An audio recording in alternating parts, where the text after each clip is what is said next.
Chris, Jay, thanks for joining me today. Of course. Would you like to take a moment to introduce yourselves? So my name is Chris Swinner. I'm the CEO and co-founder of Reach. And I'm Jay McCarthy, the CTO and co-founder of Reach. Awesome. Well, thank you for being here with us. So you are the co-founders of Reach. Reach is a high-level Web3 programming language that makes it easier, safer, and faster to develop Web3 applications. What makes Reach special?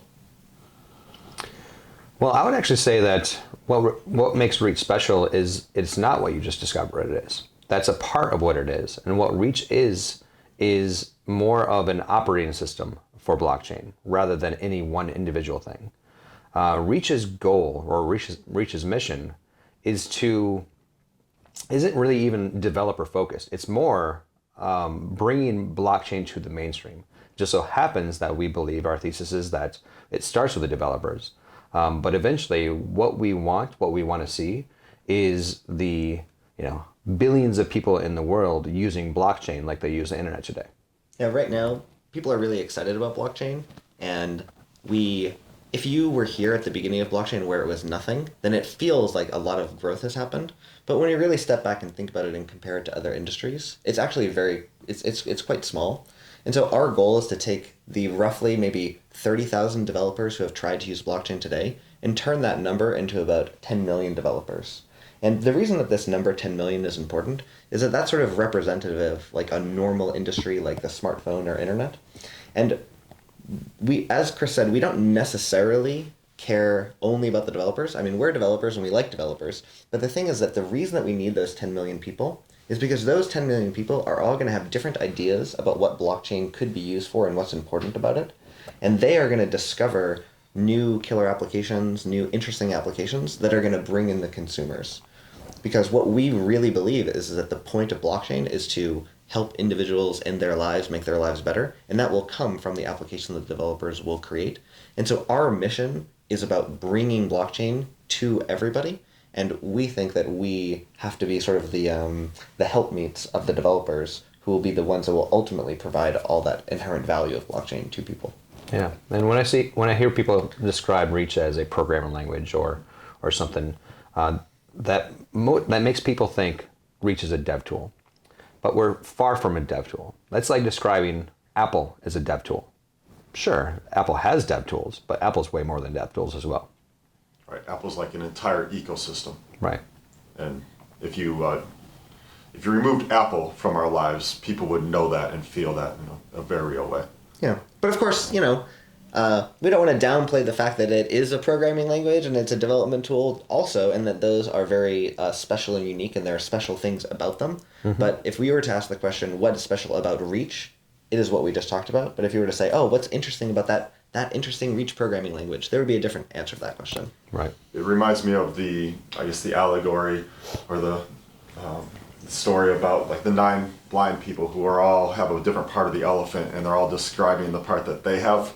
Mm-hmm. Right. And that's almost feels like what Reach is right now to developers. Oh, it's a programming language. To others, it's a development tool. And to me, it's everything. It's a very big elephant. It's a whale. Right. Yeah.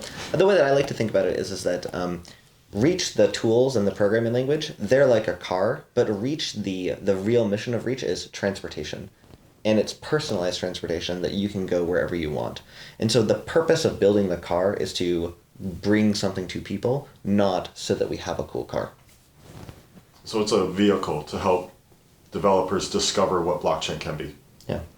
Yeah, I've been sharing the story about Expact with people, how he was starting with PyTeal, I believe, and then stopped and switched over to Reach, and then finished ahead of deadline with Reach.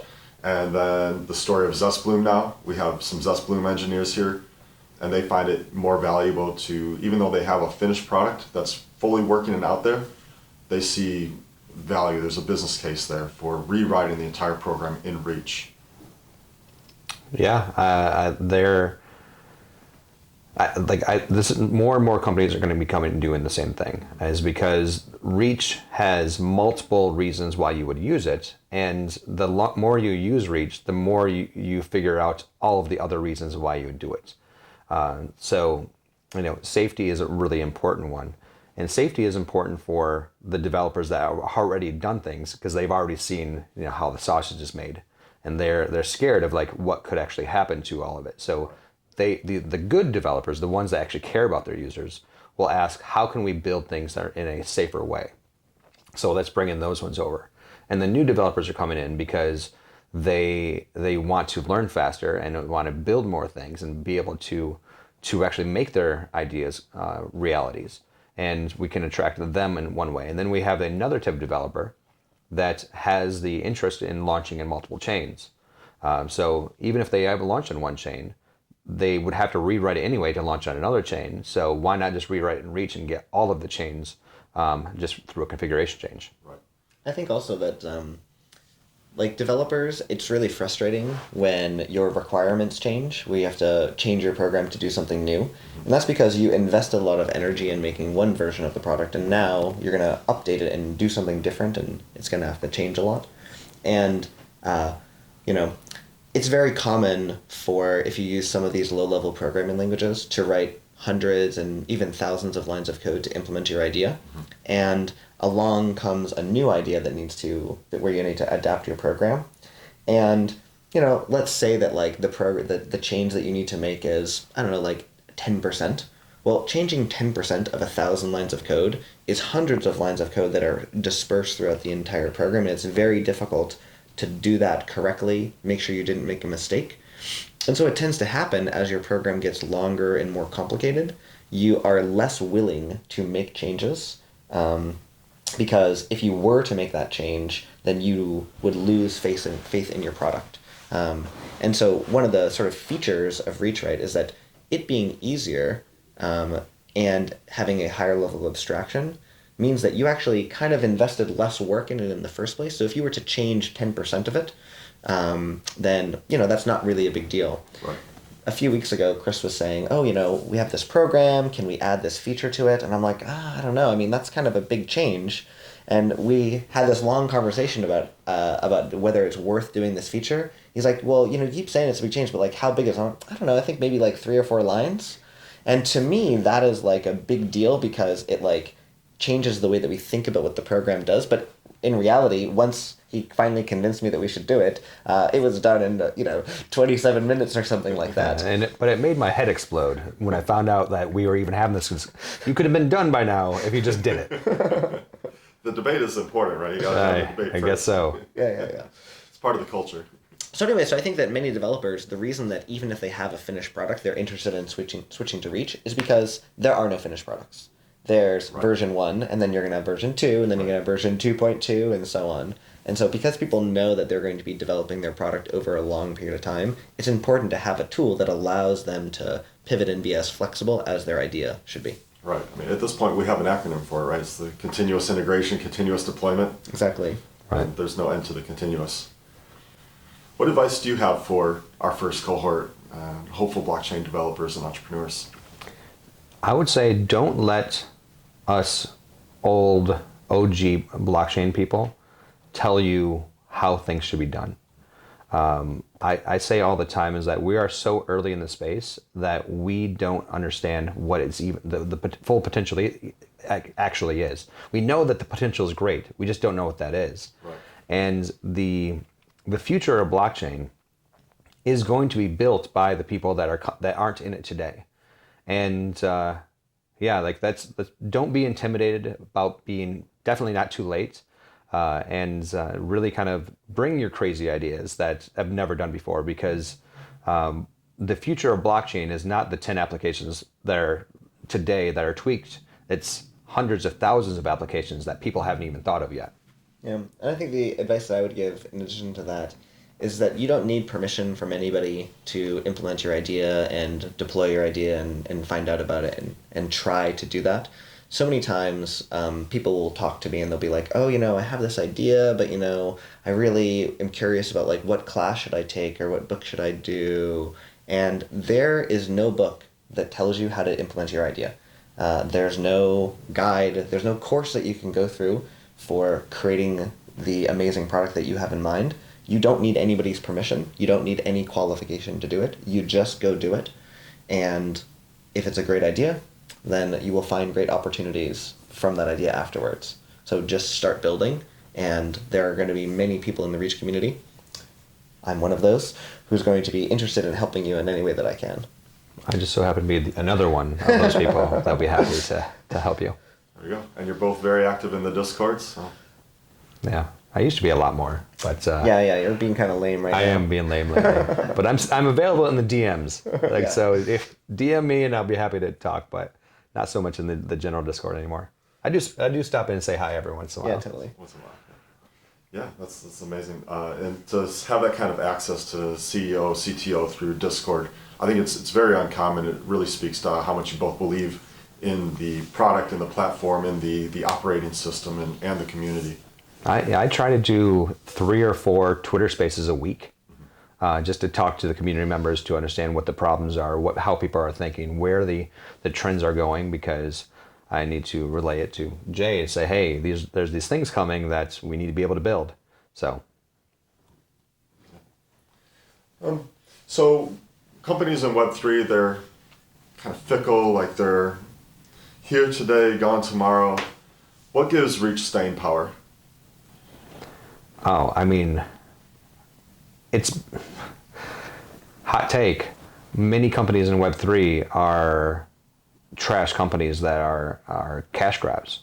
There's tons of money in Web3 today, and there are a lot of people taking advantage of that to just make money.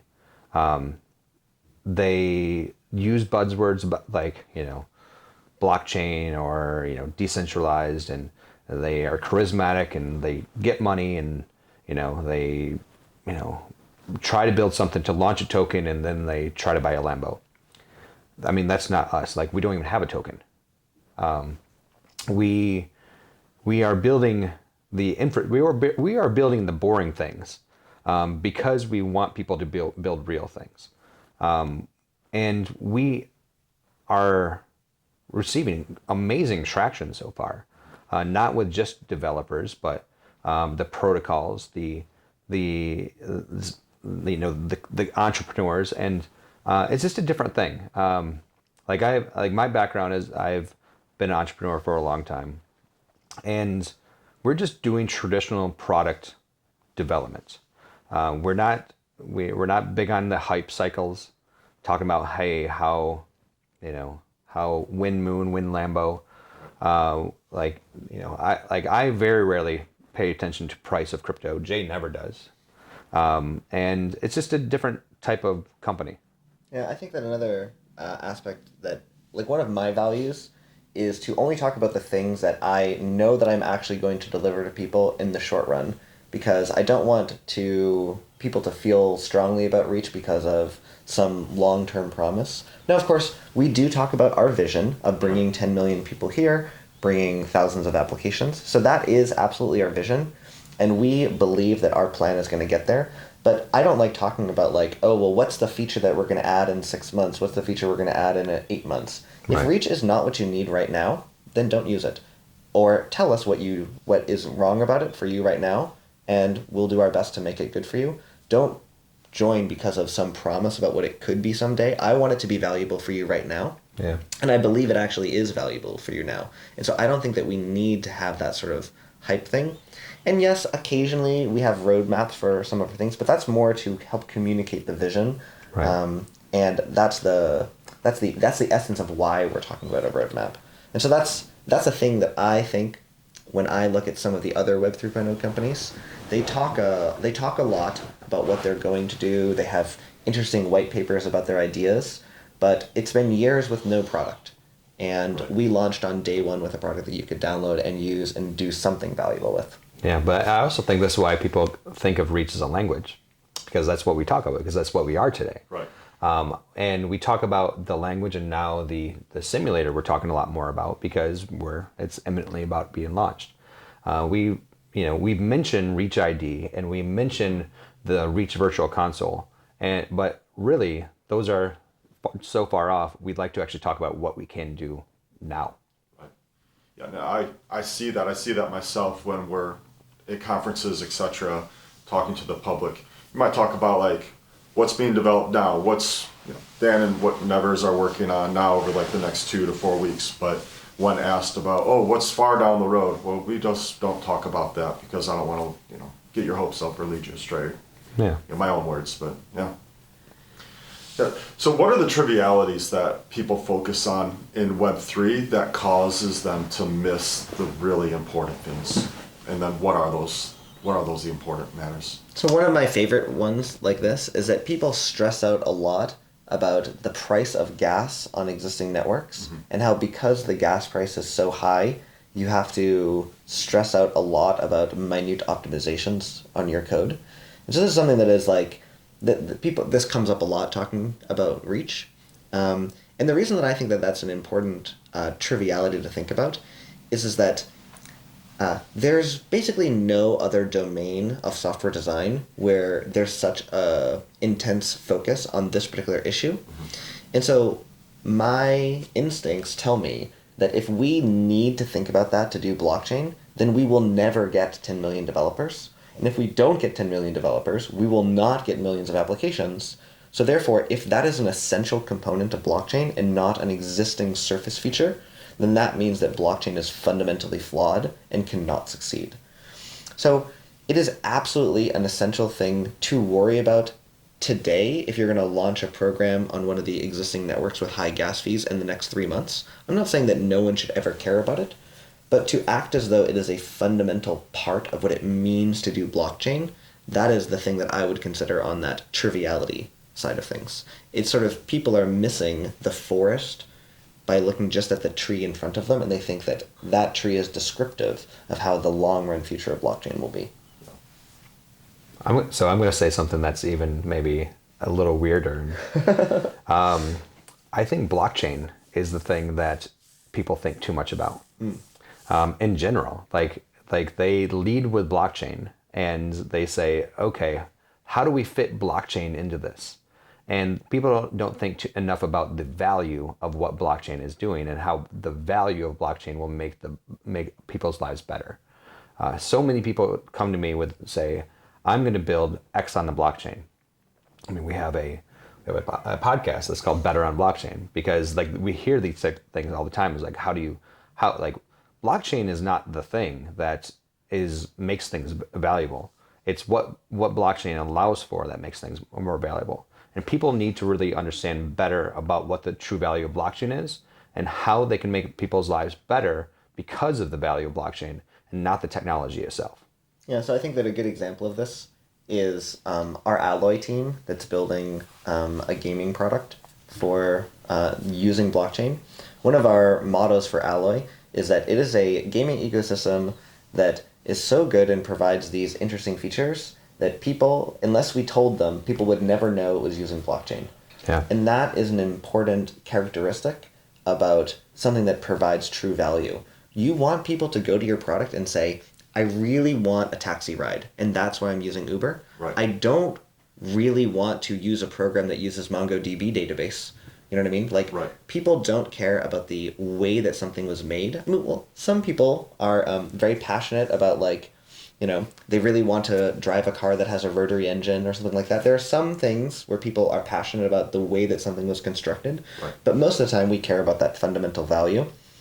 And I think that it's a sign of people being really interested and excited about the technology, but I think that normal consumers don't really care about that sort of thing. They care about what it does for them. Right. By putting the focus on that, I think that people will make better products. If you want to see this, go outside and ask somebody about blockchain.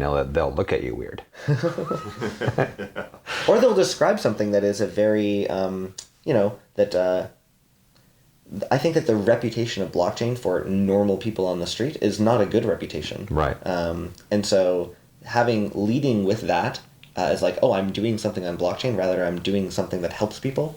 And why does it help people? And how did blockchain make that easier or not? I think that that's the way that people should be thinking about forming their products and companies. I mean, even me, who I'm in the industry, and obviously anybody that listens to me, I'm very bullish on the potential. When somebody comes up and tells me about their blockchain idea, it's hard for me to get past the idea that they're probably trying to scam somebody. Yeah. Just because, and like I said, I know all of the potential, but because of all of the bad connotations, even me in this industry, as skeptical, why are you talking to me about this right now? Right. It's like the red flag is almost always up. It's just Yeah. ready to Yeah, exactly. moment's notice. So I'll just here's a question. Do what you want to with it, okay? We will. always do. We will. You do. No permission needed. What's the next or what's the first killer app in Web3? What's that going to be? So I'm going to do what I'm going to do with it. I'm going to say to you is the whole reason why Reach exists, because that question doesn't have an answer, is if it was possible to actually predict what the next killer app is, VCs wouldn't invest in 10 companies hoping one would succeed. And the only way that killer apps exist is because of a numbers game. If Reach doesn't exist, blockchain won't exist, other than a nerds in closets. Because if the tens of millions of developers are not building things that we think are silly, a killer app will not be created. So I can't answer that question because of course I have ideas, but the truth is it would be BS. Right. Because it's impossible to predict what a killer app actually is. You want to try? I think that the killer app is going to be something where the fact that it uses blockchain is hidden behind the scenes that people don't care about. I think it's going to be something that will motivate normal people to buy the product. I think you're actually describing the definition of killer app. Exactly. I mean, like, well, yeah, that's a good point. So I'm basically saying what it means to be a killer app is that, and so many products right now that people are proposing as killer apps, they like instantly fail one of those tests. Because they're for some particularly tiny market. They're for someone who really is passionate about the fact that it's in blockchain. So, I mean, I will know something is a killer app when I actually want to use it. I am not really a consumer of blockchain products right now because they're not for me. I'm not a decentralized finance person. I don't use NFTs. Those are the main products that people have available right now. And don't worry, I do enough for both of us. Yeah, I know. So yeah, but they're not for me, and so I have no use for them. And so I think that when there is a killer app, I think that I will probably know afterwards because I'll be like, wow, I really want to use that. you'll be like, whoa, that's using blockchain? Yeah. Neat. Yeah, that's cool. And I'll be like, I tricked you, Jay. Yeah, I know you got me. Now you're a DGen. So part of our company culture is a lot of debate, open discourse in the company. Have a lot of communications, and you two both demonstrate that and have like set that culture.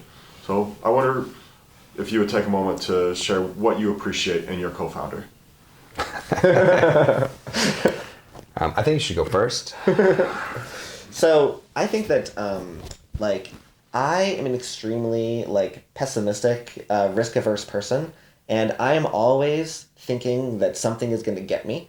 And I think that motivates me with security and motivates me to aspire to do things secure. But I think that Chris has so much more optimism and faith in the world than I do. And so I think that is very inspiring because he, when he walks into a situation, he thinks about how he is going to win. And I think about how to not lose. And I think that attitude is just very motivating and inspiring. And I think that it helps him when he talks to people because he doesn't take no for an answer, but not in a way that's a rude, oh, you're wrong kind of way, but in a way I just feel sorry for you that you're not going to be part of this amazing thing that I'm building because look at all the ways that I'm going to be so successful. And I just feel so bad that you don't want to be part of that. And it's just a very different perspective on the world. And so that's sort of a personality thing.